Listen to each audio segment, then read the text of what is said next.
Dolphin मजदूरों का आमरण अनशन और धरना कल 26 नवंबर 2024 को भाजपा प्रदेश मंत्री विकास शर्मा द्वारा मीडिया के समक्ष अनशनकारी महिलाओं सहित सभी मजदूरों की चरणबद्ध रूप में कार्य बहाली कराने के दिए गए आश्वासन के बाद समाप्त कर दिया गया। डॉल्फिन कंपनी के मजदूरों के धरना अनशन को लेकर डॉल्फिन कंपनी के प्रबंधक से वार्ता के बाद धीरे धीरे सभी कर्मचारियों को काम पे भेज दिया जाएगा।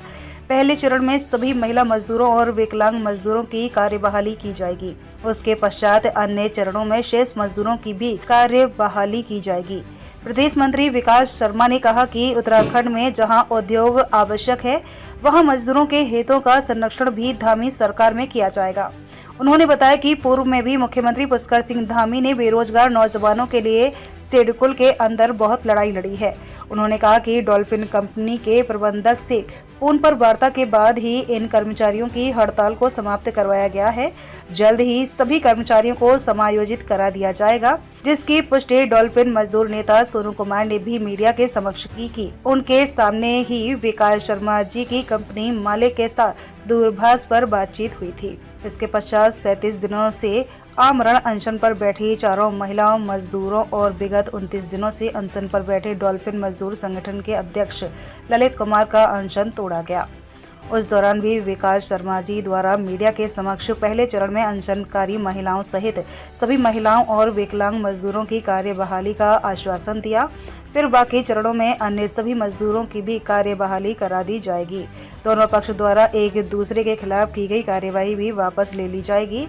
इस दौरान आम आदमी पार्टी के नेता सतपाल ठोकराल ने प्रदेश मंत्री विकास शर्मा का आभार व्यक्त किया और आंदोलन की सफलता के लिए सभी मजदूरों को बधाई दी। रुद्रपुर से समी मेहर की रिपोर्ट। ये जो चाहते हैं कि उद्योगों का माहौल खराब हो, लोग हमारे मजदूरों को भी गुमराह करते हैं, सीधे साधे मजदूरों को। और इन लोगों के इस समय सबके घरों की हालत, बजट बिगड़ गया।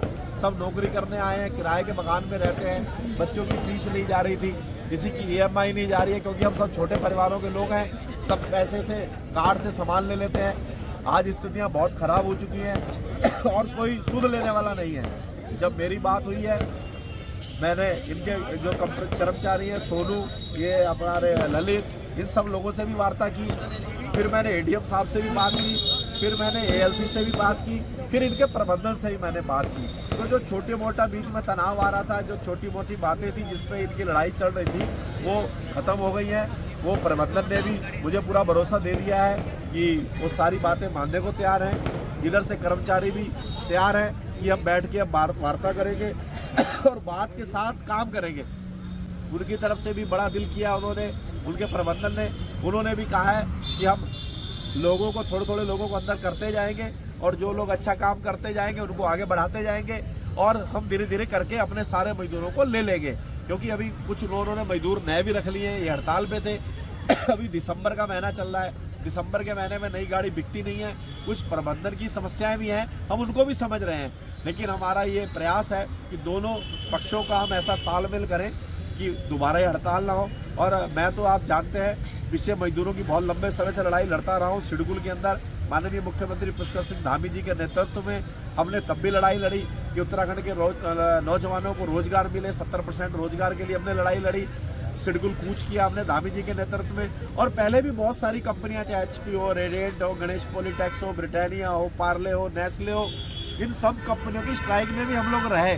लेकिन हमारे प्रयास से उन कंपनियों में दोबारा स्ट्राइक कभी नहीं हुई, क्योंकि फिर जब मजदूर और मालिक दोनों हाथ मिला लेते हैं और कोई बीच में ऐसा सेतु बन जाता है कि दोनों को जोड़ने का काम करता है, गुमराह नहीं करता है, सीधी बात करता है, तो फिर उस कंपनी में दोबारा हड़ताल हुई भी नहीं है। ये उदाहरण आपके सामने है। मुझे पूर्ण विश्वास है आज डॉल्फिन की कंपनी के जो मजदूरों ने कष्ट झेला है, श्री हरि की कृपा से आज एकादशी का दिन है और मैं इनके बीच में आया हूं और मेरे आश्वासन पे ये सब बेचारे मजदूर अपना धरना समाप्त कर रहे हैं। मैं मीडिया के माध्यम से इनको वादा कर रहा हूं कि ये मेरे एक भाई को मैं कोशिश करूंगा कि कंपनी में वापस रोजगार दिलवाऊंगा। जिनके खिलाफ जांच चल रही है, झूठी कोई जांच नहीं होगी, किसी के प्रति द्वेष भावना के रूप में कार्रवाई नहीं की जाएगी। जो इनके मजदूर नेता हैं उनको भी मैं अंदर एक कराने का काम करूंगा। ऐसा नहीं है कि उन्होंने सबकी लड़ाई लड़ी और बेचारे बाहर हो गए। मैं प्रयास करूंगा और कंपनी के प्रबंधन से ही मेरी बात हुई, बहुत अच्छे लोग हैं, उनकी बातों से कहीं मुझे ऐसा नहीं लग रहा कि वो इनसे कहीं अलग है। लेकिन बीच में परिस्थितियाँ ऐसी बन गई हैं। लेकिन दोनों पक्षों की तरफ से अब ऐसा उम्मीद है कि जो इनका पूर्ण समझौता हुआ है उस पर वो भी एग्री हो गया, ये भी एग्री हो गया। धीरे धीरे सारे मजदूर अंदर जाते जाएंगे और एक साथ सारे मजदूरों की लेने की बात जो नहीं हो पा रही थी, इस पर समझौता अटका था, तो उन्होंने कुछ क्राइटेरिया बनाया कि धीरे धीरे मजदूरों को परसेंटेज के अनुसार अंदर समायोजित करते जाएंगे और नए मजदूरों को वो जोड़ते चले जाएंगे। फिर धीरे धीरे सारे लोग अंदर चले जाएंगे और जो इनकी केस हैं, जो मुकदमे हैं दोनों पक्षों की तरफ से, वो भी मैं कोशिश करूँगा कि इनको भी वापस हो जाए, उनकी तरफ से